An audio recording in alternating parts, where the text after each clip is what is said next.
on preparing for vaginal birth, pushing past the previous cesarean.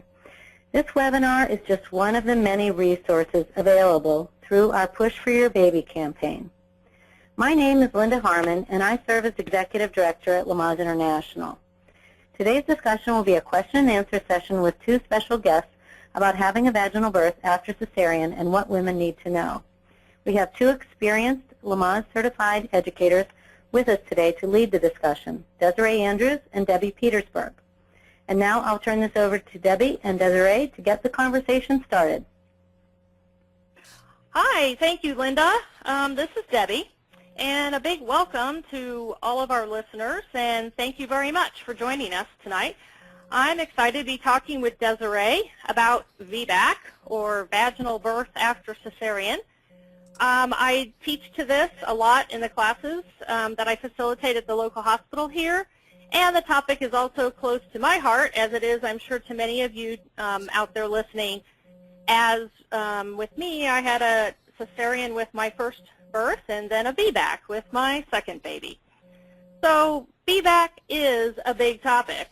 Tonight we'll be narrowing it down and covering the topics of safety behind VBAC, accessibility, how to access one if you are interested in it, and how you can tap into resources to help you in your decision making. Wanted to make sure everyone feels free to submit questions along the way. Desiree will answer them at the end of the presentation as time allows. So I'd like to welcome Desiree tonight and allow her to tell us a little bit about yourself, Desiree. Thank you so much, Debbie. I'm very happy to be here. Some people know me as an educator and a midwife and a previous doula, and I also did much work with ICANN over several years, which is the International Cesarean Awareness Network. And personally, I've also had 2 cesareans and 2 VBACs. So I'm very familiar with walking this road much prior to social media and the access to information we have today. So to me, this is really exciting to be sharing. Well, good. I'm so glad that you're here also. What is the big deal with VBACs? You know, we hear a lot about it, so I wondered if you could kind of net out for us, what is the big deal with VBACs? Well, there are a couple of really compelling reasons that it's a big deal. The first one being it's really controversial because the same evidence-based information in different people's hands, different providers, hospitals, even women as consumers, and the risk perception is different among many groups. And so it creates controversy whether it's really safe or not. And the secondary one is access. Many women have big challenges finding a supportive care provider, a supportive birth location, and that's why we're here today, to help them Right. to access as well. Well, great. Well, let's go ahead and let's start with safety first, because I know that might be uppermost on a lot of moms' minds out there, because every mother cares about the safety of herself and her baby through this process. But before we talk about safety, I thought we would go ahead and throw out a quiz question for our listeners. So up on the slide then, we should have the first one. Based on what you know now, which do you think is the safer option? So if I could have all the listeners go ahead and just select one, and then Lauren, out here in webinar land, is going to be taking your answers here and giving us the feedback and see what all of you think is actually the safer option. VBAC, repeat cesarean, or it depends. This is Lauren. I'm the moderator for today's event. It looks like we have about 75% of people who voted. We'll leave it open for just about 10 more seconds here, just a full minute. Looks like people are pretty split, so I'll share the results in just a minute. We're up to 81%. If the last couple of you that are out there could vote now, we'll take 5 more seconds. All right. So it looks like we have about 44% of people who said that VBAC was the safer option, and 56% of people say that it depends. Good. So Desiree, what do you think? What would be the way you would answer that question then? I would probably respond exactly as these women did. Overall, we do know for most women and babies, VBAC is the safest option. And we also know that it needs to be individualized for each individual mother and baby. Right.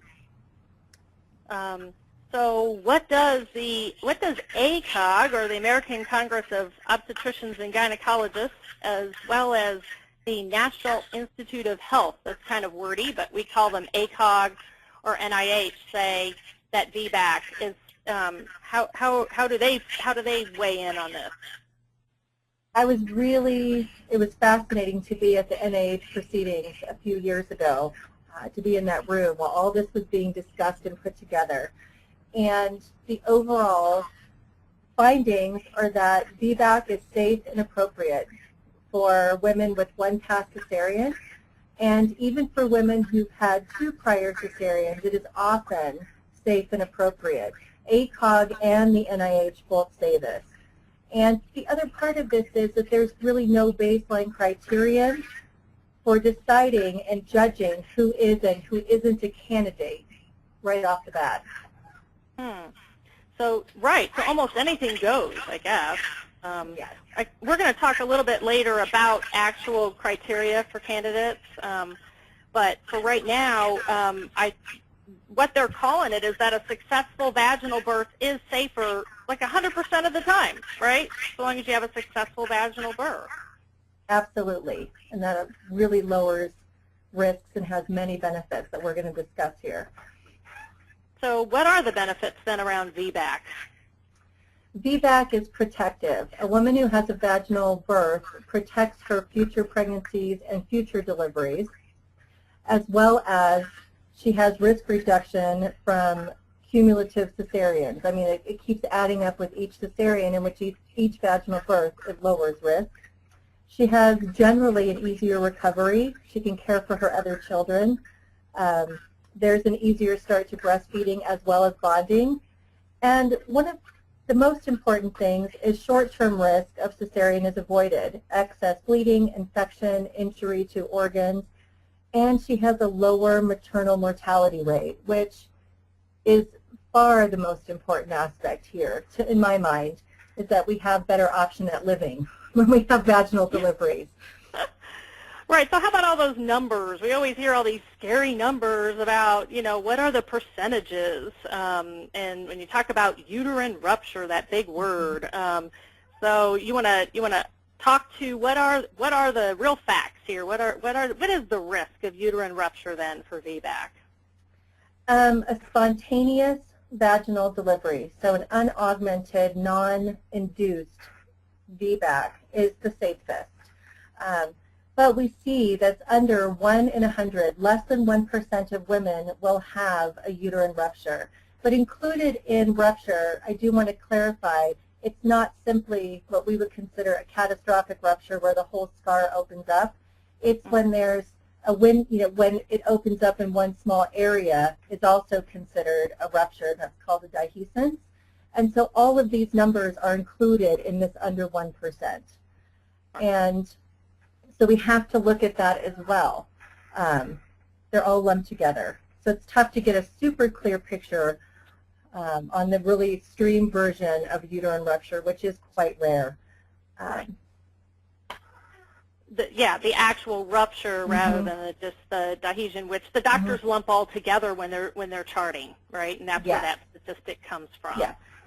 Right. So when you're looking at the actual risk of maternal death, then it's really low. Then when you're talking that catastrophic rupture, right? Absolutely. And when at the NIH proceedings, there hadn't been a documented maternal death from a uterine rupture at that point. Right. And what you're doing then is you're kind of weighing the risks for the VBAC You have to judge them in comparison to the risks for having the cesarean, right? Absolutely. And we look at, and I will just say rupture is it can be very serious. So we're not making light of it here. But we also look at what happens at cesarean to VBAC when it's a repeat, is that maternal death in VBAC, is less than 4 in 100,000, and in cesarean it's more than 13 in 100,000, and that's because of blood loss, infection. There's other risks that are involved with surgery that aren't involved in a vaginal delivery. And also the risk to baby is about 1 in 100,000. So right. In a VBAC, so it's low. And it's low also, right. Mm-hmm. Lower than maybe even in the risk for babies in cesareans. Correct. Right. So basically then, when you're trying to net this out, I think what this slide is trying to show is that there's actually, the risks will decrease with each successive VBAC that you have, and then the risks increase with each added cesarean that you have, correct? Yeah, that's absolutely true. Vaginal birth is protective for not only the mother, but for her future pregnancies. And and the risk with cesarean every cesarean adds to risk in future pregnancies because we can have placental implantation issues. There's a whole host of things that can come up with every cesarean that we are hearing more about today than we ever have in history because of so many repeat cesareans on individual women.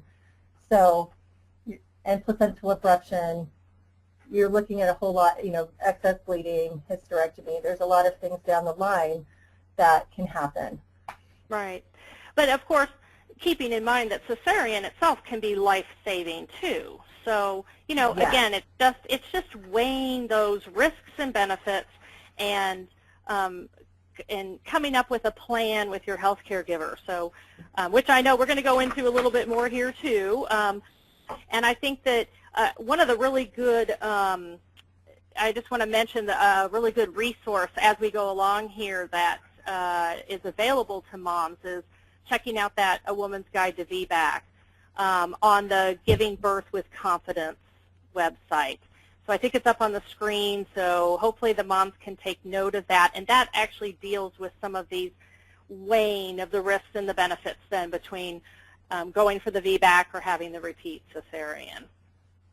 So let's move on then. We'll talk about accessing the VBAC. So let's say, moms out there have decided that VBAC is the way that they want to go. I was going to throw out another quiz here, so I was going to see what our listeners think out there. That what % of women do you think actually have a VBAC in the United States? More than 80%? 50 to 80%?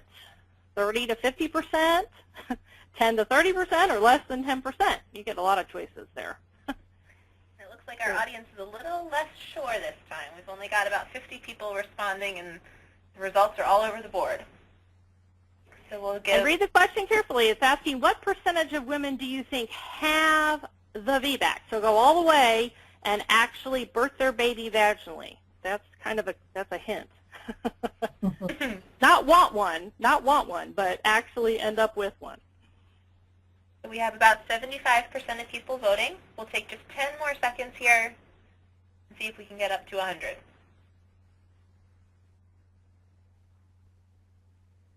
All right, get those last second votes in.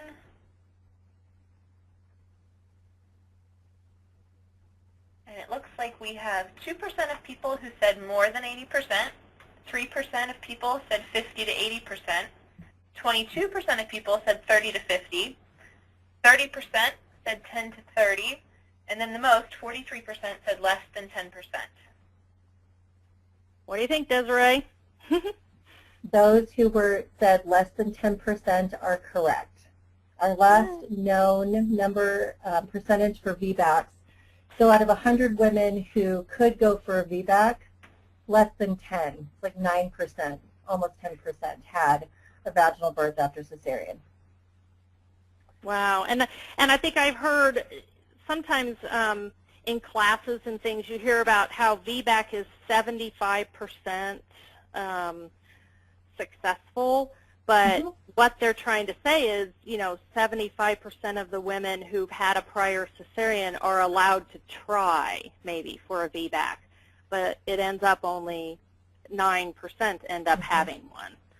Absolutely. So why do you think that is? Oh, because VBAC is not offered as an option. It's underutilized. It can be really challenging for a woman to find an appropriate provider for her or a birth location, and sometimes it can feel like an uphill battle, or she gets to the end and thinks she has a supportive provider, and then we have a scheduled cesarean, placed in front of her.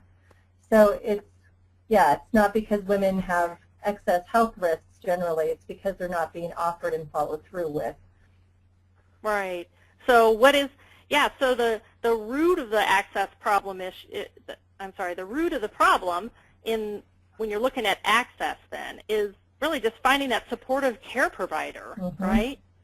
And then policies and practices in the hospitals, that's an amazing percentage there.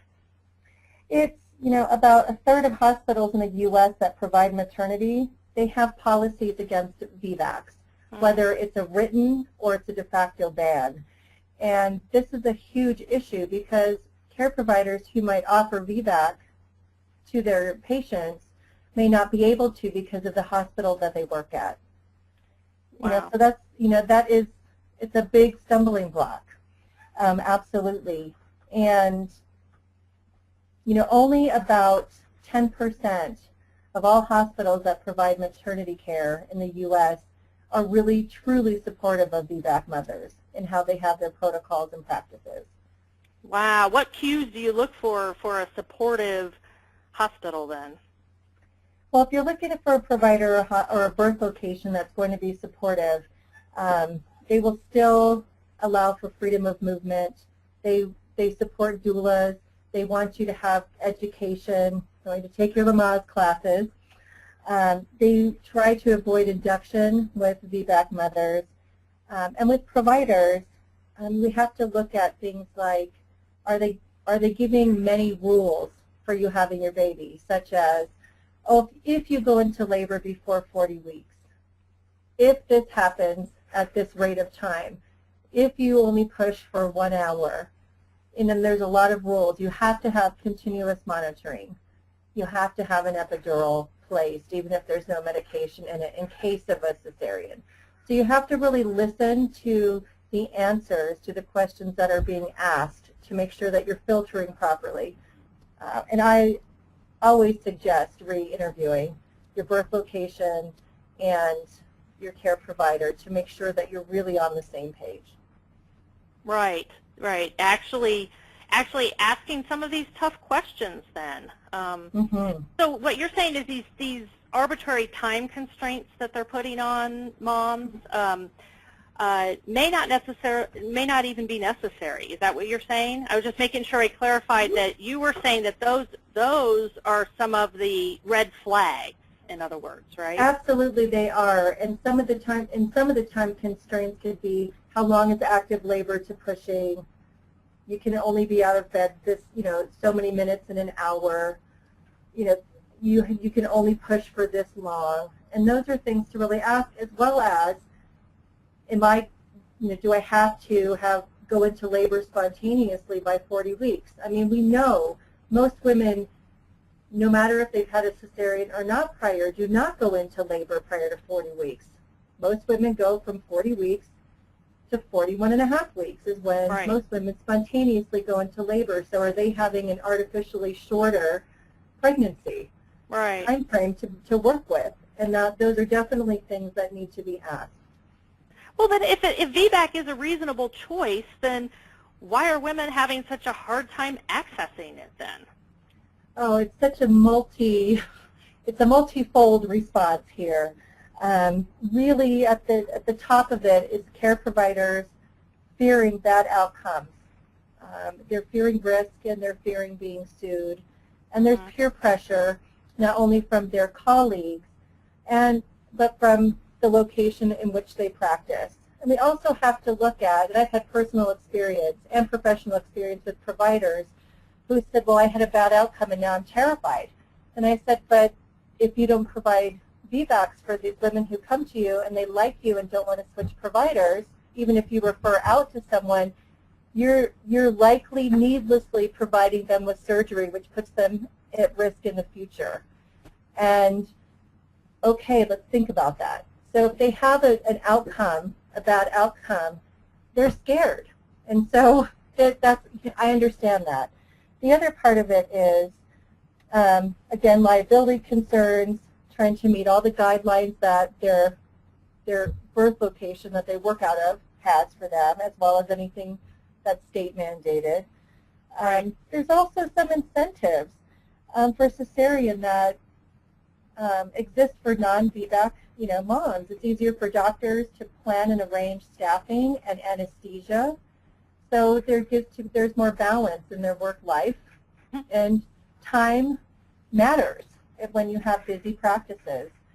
Sometimes insurance companies will pay for repeat cesareans, but they don't want to pay for VBAC, or they pay equal or more for cesarean.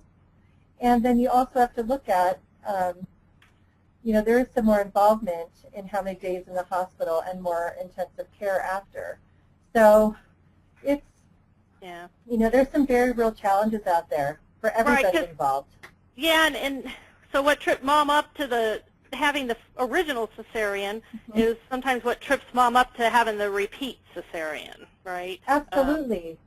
Yeah, all those same reasons. And I don't want to sound like this is all a lost cause, because a little bit later here in the webinar, we're getting to some solutions here and how moms can help themselves too. So we just have a couple more points to make here of helping moms to just get the background information, and then we're going to help them figure out how they're going to go with the system here and work with the system. So I was going to lead into then what are some of those decision-making factors that ultimately should lead a woman to choose VBAC versus the repeat cesarean. Why is it a plus, I guess? Well, for the most part, recovery time is by and large much shortened with a vaginal delivery. You don't have as many issues to contend with postpartum. If a woman is planning on having more children, having a vaginal birth benefits her because, obviously, as we've talked about before, that it's protective for her, but with every cesarean, there's a likelihood of having to limit family size because surgery carries more risk each time. Right. She could have had just a really poor experience with her first cesarean and doesn't want to do that again, whether it's physical or emotional. And for many women, there's a really strong desire to have a vaginal delivery. One of the things that we hear with VBAC moms is, I can't believe I pushed a baby out of my vagina just now. I mean, they're so excited. And to hear that in that same kind of thing over and over, that thing of, look what I just did. This baby just came out of me. Yeah, right. You did it. And that desire is real, and that's a valid reason to want to use your body as you believe it's designed to be used. Right. And another aspect of it is cost. One of the things that's easy to look at is financial cost. But we also, which is real because insurance plans have changed, and partly because of the rising cesarean rate, and insurance companies often now look at maternity coverage as something that they don't want to do anymore. So many co-pays have increased. The percentage that has to be paid up front first has increased. Some providers ask for more money ahead of time, and physically it can take a lot out of somebody to go through surgery again. Right. And again, we've talked about that, just the recovery process, but emotionally there's costs as well. So it's not just one fold on how it looks for some women, and not all women will respond to a cesarean. in that way. Some are like, that's fine, I want another one, and that's a valid choice as well. But emotionally it could be, I just can't go through that again, and it's really, I need to have a vaginal delivery. And only the mother can speak to that for herself. Right. And then the postpartum care that is needed for somebody who has had a cesarean versus having a vaginal delivery is often very different. You need to be cared for more. You can't really get up and down well. You need to be watching for risk of infection, etc. I mean, so you need to have more support and coverage at home once you get there. And generally, a cesarean hospital stays anywhere from 2 to 4 days, depending on how it went. And for a vaginal birth, it's usually 24 hours for most women, if Right. it kind of went straight forward and there were no complications. Right. I think it's really important not to or make sure that moms out there acknowledge that emotional side of it too, and how personal that really is, because I know that there's a lot of talk out there of, oh, you already had the first cesarean, just have another one. You already have the zipper, just unzip it. It's the zipper theory.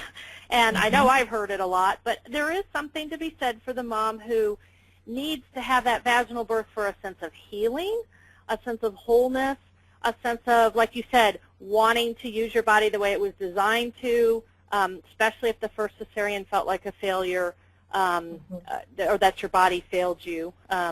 So I think that it's important for moms to do some soul searching. And I like the way you said neither one is, there's no right or wrong answer for that. I think, it could scare moms to try the vaginal birth, and so the repeat cesarean might be for them too. But either way, I think it's important that moms out there do a little bit of soul searching for it too. And as they're trying to go through this decision-making process, why don't you address a little bit now, Desiree, some of the factors that could impact the woman's chance at a successful VBAC? Okay, I would love to. During pregnancy, or even before pregnancy, when you're thinking about having another baby and you've had a previous cesarean, it's important that you know what type of incision you have. The low bikini incision is the one that is the most desirable for a VBAC. Because if you have a vertical or a classical incision, or even a special scar, like a T, inverted T, or a J incision, that's a conversation that needs to be had with your care provider. You need to go over this in detail. Exactly what was it, if you're not sure. But usually the low horizontal bikini incision is the go-to one for, oh, sure, you can VBAC. Just that alone is a positive. The interval, the inter-delivery interval, which is time between cesarean to your next birth, it's recommended that it's at least 18 months from the prior cesarean until the next due date. So you basically should be waiting at least 9 months before you get pregnant again after having a cesarean. Evidence is a little mixed, but that's the best we have to go on. So anything 18 to 24 months or beyond is considered beneficial. And I would say, again, in the pregnancy, we have to look at, too, included in this is your care provider and really interviewing, choosing, asking questions. And we'll go more into that in a few minutes. But during labor, it's important, like, when do you get admitted to the hospital? Are you in active labor? Where are you at? If you're 2 centimeters, that's going to be a tougher call to get from 2 to pushing a baby out, often at the hospital if you're there very early on. And so if you get there during active labor, it's a much better opportunity, which is probably being redefined as we speak, but somewhere around 5 centimeters to 6 centimeters is really beneficial to be there, because your labor is moving, not likely to stop, and you're not likely in early labor. Yeah, that's true for every mama. Primary birth too, right? Yes, right. yes, for right. it'd be really good active labor when you get there. But I do have to say that there are some provisos because a VBAC does have some additional risk that some providers or some hospitals require that a mother is there in early labor. So this is a conversation that you really need to have with your provider and your birth location to hammer these details out. The other thing is, really, if possible, avoid an induction. Unless you get down to the wire and being induced is your best opportunity at a vaginal birth.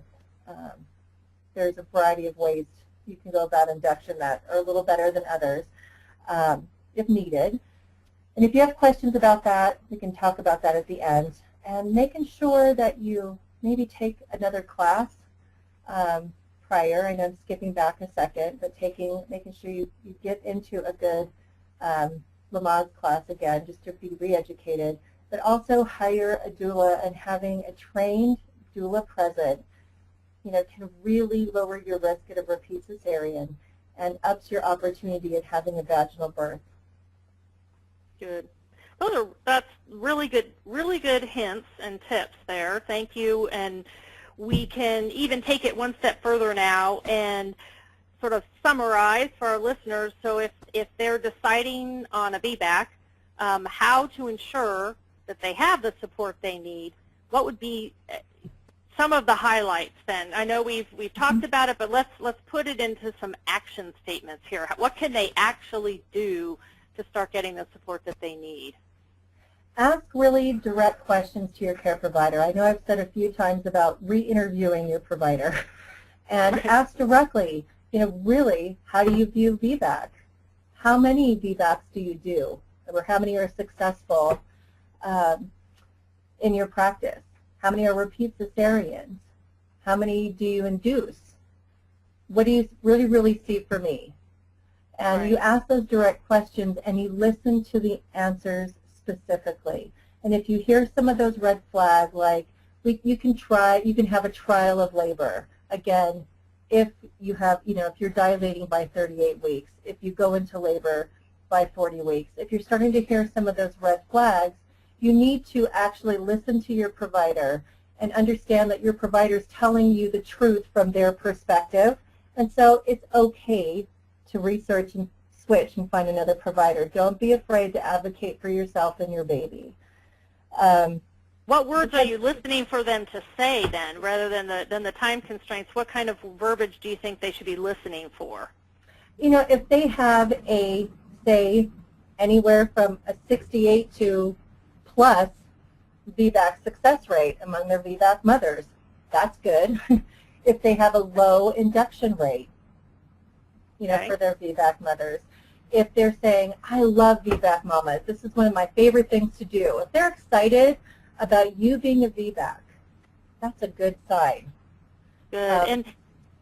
And it's important if they also have multi-care providers within the same practice, that everybody needs to be on board with this, right? Because you never know who you're going to get when you're in labor, right? Absolutely, and there's no guarantee that a partner in a practice will follow your lead care provider's plan for you.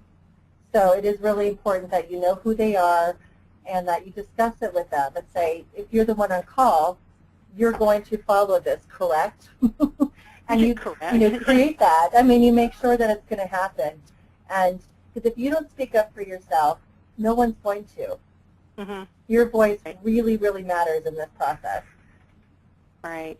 And so not only interviewing your care provider, but even assessing the hospital policies. I think, I know you can get copies of the rights of a patient.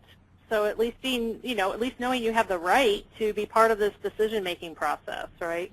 Yes, and informed decision-making is very multifaceted, and it's really complex. And it's not as easy to say, well, just tell them no. I hear that over and over. Just saying no is not enough. You need to have information at hand. You need to be having this discussion, and you need to know how to advocate and speak up for yourself. But you ask your provider about the hospital policies. But the other aspect of that, you call the hospital directly, talk to the nurse manager, and find out what the policies are. Because the nurse manager is the one who runs the floor. So So they can do that, huh? They can call the hospital and talk to the nurse manager. Absolutely. I did that before the internet was big, myself personally. You call and talk to them. You can go on the hospital tour and ask questions. Even hospital tours, that's a good one. Nowhere near your due date. And so you ask all those questions. You know, what limitations are there? What boundaries are there? And then you say, okay, what play do I have? And you talk to the nurse manager, who can be an amazing advocate sometimes, and you talk to your care provider, and you make sure that whatever details you discuss are put into your record at the hospital by your care provider. So when you go to check in, everything is there. All the orders are there, all the information is there, and there's no guesswork. Oh, nice. That can really help too. Ask your Lamaze educator who they can talk to. If there's other providers, ask for doula recommendations, ask which hospital has the best rates, because people in the community, the educators and the doulas, etc., they got their, their ear to the wall all the time. And it's going to give you, you're going to get really good information. And it's often very unbiased because we kind of hear everything. And so we just say, well, this is what that practice is known for, and we're not telling you what to do. Right. And you have to really sit down and look at any extra protocols that might be coming to you as a VBAC. How is it going to affect your birth? Just like as a first-time mom, you need to be able to look at this and say, okay, this extra monitoring, what is that going to do to my mobility? How can I work within this, or how can I negotiate? Because you need to be able to move. You need to have adequate time just to labor. You need to have adequate time to push. And if you've never pushed out a baby, guess what? You're like a first-time mom all over again. So you don't really want heavy limitations on that time frame. So I guess the bottom line is, are you being set up for success by your birth location and by your provider team? Only you can answer that question when you've kind of gone through and reinvested the time to ask them more detailed questions. Right. And having gone through it once before, should be fairly comfortable with that at this point. So they need to be ready to advocate for, you got to be ready to advocate for yourself and for your baby. Can't forget about the baby here too. So I know that in summary then on advocating for yourself, we talked about having those open conversations with your provider. And we talked about staying connected, taking that childbirth education class again, even if you had it before. This will refresh you, right, on some of the challenges that every mom faces. A lot of them can be the same that would lead to your first cesarean, might end up leading to this, to a repeat cesarean. Did you want to add in anything else on other suggestions then for how to get connected then? And, I would say also getting connected, you want to see if there's a local birth network available to you and talk to other moms who've had VBACs in your community, find out how they did it, what they went through, get their information. They're going to be kind of a pot of gold sometimes. They're the best ones to ask. And you also want to be looking at ICANN and going to VBACFacts.com. There's a lot of great information. They're on, everybody's on Facebook and on Twitter and other social media, as well as having their regular online web pages. But really getting the kind of information that, that you need to have, and how you need to take it in, because there's so much available out there, but sometimes it can be overwhelming. So the first thing is to figure out what you need, and is it more one-on-one or is it more broad-based, and start there. Okay. You mentioned ICANN. For our listeners, I just want to make sure they understand it's an acronym. It's ICAN, and then that stands for? International Cesarean Awareness Network, and it's ican-online.org. And there's a lot of information on, it's a consumer group, so there's a lot of information on self-advocating, what questions to ask, emotional processing, walking through pregnancy with you, postpartum. I mean, there's women from all over the world that connect through ICANN every single day. I know it helped me after my first cesarean to become empowered to have my VBAC. So I do like the organization. I have a lot of good things to say about it too. So beyond that, then having reinforcements ready. We're talking resources. We mentioned it in the beginning, right? Have that evidence there, right? Yeah, and you can go online and, it's like downloading the National Institute of Health VBAC statement. You can get ACOG resources.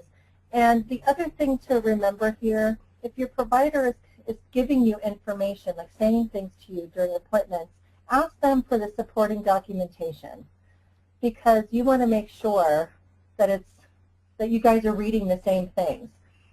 And know that, it's like, know what your options are. And I will say that in most states and most places, women need to sign VBAC waivers, basically.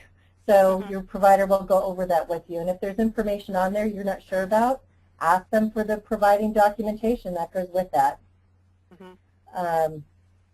And get referrals. If your provider is not on board with a VBAC for you, ask for referrals. And they should be able to produce some for you that are VBAC friendly, as well as going into the community like we've talked about. Consider hiring a labor doula. Please, please, please get yourself a labor doula. I mean, but really, especially for a VBAC mom, all moms really deserve a labor doula, no matter what you want to have in your birth. But if you're going for a VBAC, having someone there who can just answer questions, be supportive, be that dictionary, encyclopedia person for you is really important, as well as emotionally really connected. And really understand your right to informed decision making. When you're a patient, it doesn't mean that you don't have any say. So download if you're going to the hospital, download their patient bill of rights. And also on VBAC Fast, there's a lot of information about this, and on ICANN. Right. Now, after all of this, though, they go through all of this, and then, emotionally it's so hard after you try so hard to go for this VBAC, and then you never really consider the possibility of having that repeat cesarean, right? Yeah, it's really important to do, if it's important to you as a VBAC mom. Everyone's going to have a different line of what they're willing to do, what they're willing to research, what their choices are going to be. We all have something different on that spectrum. But I would say it's very important to do everything you need to do to get there. And then you have to surrender to whatever your labor is going to be, because we cannot control the situation. We cannot control what babies may or may not do. We cannot control certain health issues that can come up at the end of pregnancy. And if you do everything you can do, and you kind of open your hands to the process and say, I've done what I can. And I do think it's important to talk to your provider about, in the event of a repeat cesarean, here's the things I would want to keep the spirit of that vaginal birth in that cesarean, just like you would if you were a first-time mom. And you need to have that real conversation, and then you put it away. It's, not going to hex it or anything, but when you have a plan, a repeat cesarean does not have to be the way the first one was. And so that it's important to have a plan and that discussion. You discuss it, you agree on it, and you put it away, and then you move forward. But you do have to be prepared for anything. And I will say personally, my second VBAC turned into another cesarean, and then I went on to have a VBAC with my fourth son. So I have been there where I had to open my hands myself, and it was very challenging because I didn't take that advice with my second VBAC. That I didn't do it, and it was hard for me. So with my last son, I said I'm doing everything humanly possible, and then that's it. That's all is required of me. And I did end up having another VBAC. But there was no guarantee there for me. So it's okay. It's that we don't have all the answers to everything. Right, and I think you're very right in knowing that when it really comes down to it, all of us have to just surrender to the birth and surrender to the baby, and what is going to end up being safest and healthiest for everyone concerned. But I think moms feel more empowered if they've at least done some homework on it and gone through the process of trying at least. At least I think that helps to empower the situation. And then sometimes you have to realize it just is going to happen the way it's going to happen. Absolutely, and I've known many women who've had VBACs and many women who've had repeat cesareans, and I will tell you, the women who put the time in and got to know themselves better and did their research that they needed to do and picked the provider and did all those things, they emotionally did better, even with a repeat cesarean, than the women who didn't. I mean, they felt better about the situation long term. Right, right. Well, listen, we have covered a lot of information here, haven't we? And we actually have a few minutes left here for some questions. So, Lauren, I was wondering if you had collected any questions for Desiree. Oh my gosh, yes, a lot. I'll try to get through as many as we can here in the last 10 minutes or so, but any that aren't covered, we'll definitely follow up with Desiree after the fact. And if you think of anything after the fact, you can email education@lamaze.org, and we'll make sure those get forwarded. But to kick things off, I'll just kind of go in the order that they've come in. The first woman said, I received a 1-layer uterine closure 2 years ago. Is my risk of rupture really that much higher? I'm expecting to try for my VBAC in just a few weeks. One of the things that's dependent on is if there was infection, rehospitalization, adhesions, if there are any other issues that have arisen from the surgery itself and the recovery. It really isn't that much different. Most of the time, double-layer sutures are done, and they are considered superior, except they have higher infection risk. So a single-layer suture can be okay. They might watch you a little bit more closely, though. Evidence is not fantastic on it. Thanks. You're welcome. Next two questions are kind of related. Someone wanting to know if you could talk a little bit about VBAC after a second cesarean or even a third cesarean. Just kind of the percentages that you were showing is after just one maybe. What are the differences in safety issues, accessibility, things like that? Accessibility becomes more of a challenge. Even ACOG says that if a woman's had 2 prior cesareans and no vaginal delivery, that it is still often safe and appropriate to go for a vaginal birth. There are slightly higher risks for rupture. It does increase a little bit. It's not, a high rate of number if it's a spontaneous labor. One of the things that is looked at is placental location, and a few other factors that have to do with the placenta. It's really finding a provider that's comfortable. That's the biggest challenge. Many women go on to have vaginal births after multiple cesareans and no vaginal delivery in between. But usually the most comfortable with it that I have heard of in the country are the maternal fetal medicine kind of perinatologists who are the high-risk doctors because they see everything and they tend to be more comfortable, and sometimes you have to go that route. And honestly, it depends on regulations on midwifery and birth centers in your state. And it's going to make a difference. So there are increased risks, but they often, depending on individual factors, a woman can go on to have a VBAC as well. But the VBAC rates, success rates do lower. I can't give you specific numbers, though, at the moment. Okay, thank you. These all kind of have to do with uterine rupture. Are there any signs during pregnancy that could indicate a potential rupture? Somebody wanted to know if your uterus could rupture even if you've not had a cesarean before, or is it limited to women who've had prior cesareans? And also if the baby's affected in those instances. Okay. A baby is affected during a uterine rupture, yes.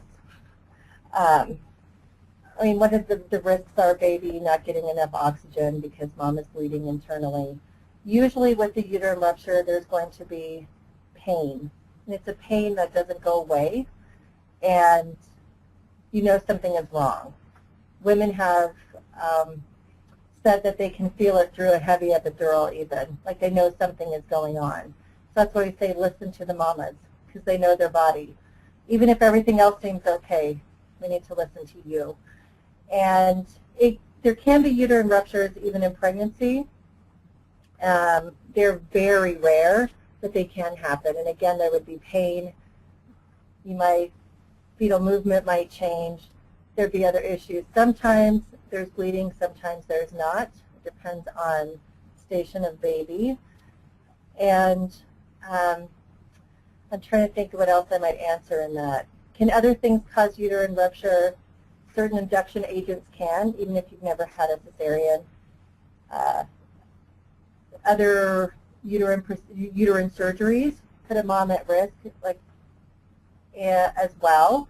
Anything that leaves scarring or possible integrity loss in the uterus, of the uterine wall, can definitely put you at risk for a rupture. So anybody with those risks needs to talk to their provider about induction, etc., because any prostaglandins increase rupture risk, just like with a VBAC. Pitocin can be used as an augmentation, but you don't want to ever use prostaglandins on anyone who's had a previous cesarean. All right.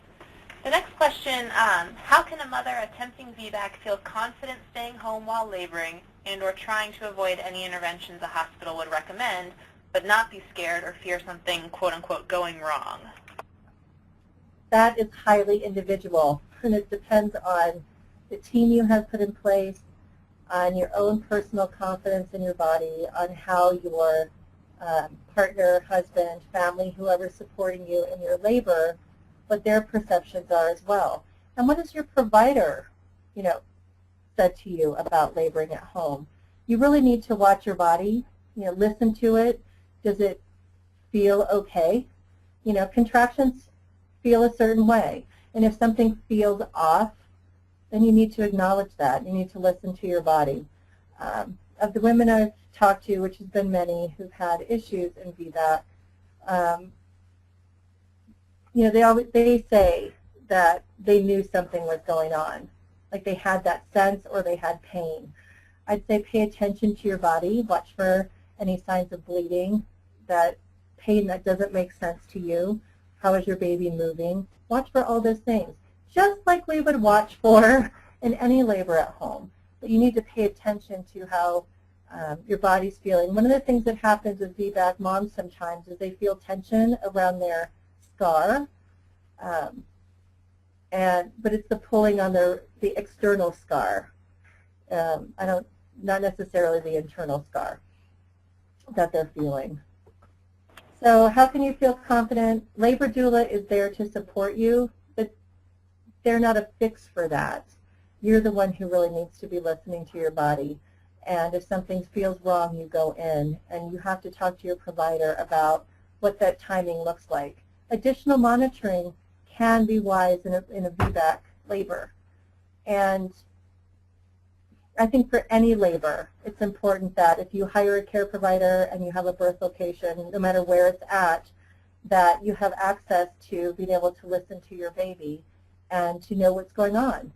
So only you can decide what that timing looks like, but that means that taking responsibility for what's going on in your labor, sometimes in a little bit different way. But honestly, I can't answer the question for how long do you labor at home, but I'd say education, having a doula there, having a good support team around you, choosing your location and provider well is going to make all the difference in the world. Great. We've had 3 people all ask the same question, so this one's a popular one. Okay. What's the safest method for induction when attempting a VBAC, if one is necessary? If one is necessary, it is safest to use if a mom does not have a ripe cervix, meaning there is limited dilation or the softening and effacement going on, the thinning and shortening of the cervix. In that case, using a Foley catheter to ripen the cervix is the safest for VBAC moms. because anything like Cervidil, Prepidil, or Misoprostol, also known as Cytotec, the prostaglandins should never be used on a VBAC mom. And so the only ripener that is safest, that's the Foley catheter. They fill it with, put it in your cervix and fill it with fluid and leave it in there for anywhere from 8 to 12 or 24 hours until it artificially dilates the cervix and causes your own prostaglandins to release. And then it softens your cervix, and often when it falls out, early labor has commenced.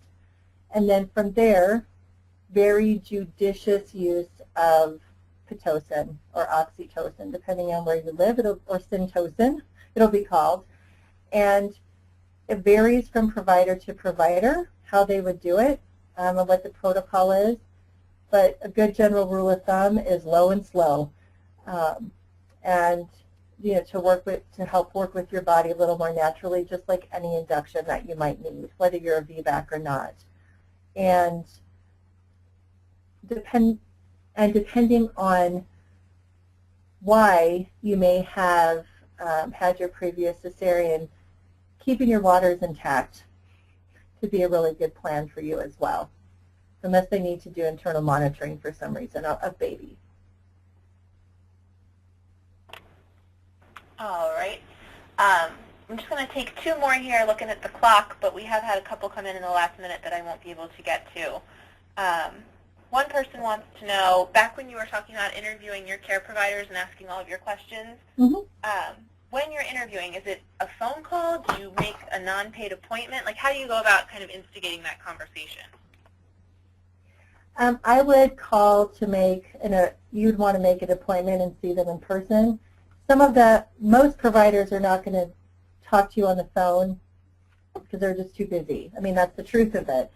If you're looking at an out-of-hospital provider, like at a birth center or a home birth midwife, then you might be able to talk to them, on the phone prior, just do a pre-kind of interview conversation. So with most, hospital providers, you would just make an appointment and just say, I want to come in and talk to you and see if we're a match before I decide on my provider. I will say, if the provider says, no, you just have to sign up and come in and choose me as your provider, or I won't answer questions, I would say that's a strong indicator that you kind of cross them off your list, because they really should be available to you to some extent prior to hiring them to catch your baby. And then the last question we have that came in a while ago, as a labor nurse, are there specific things that this woman can do to help moms who are having a VBAC? Absolutely. Labor and delivery nurses are amazing people most of the time.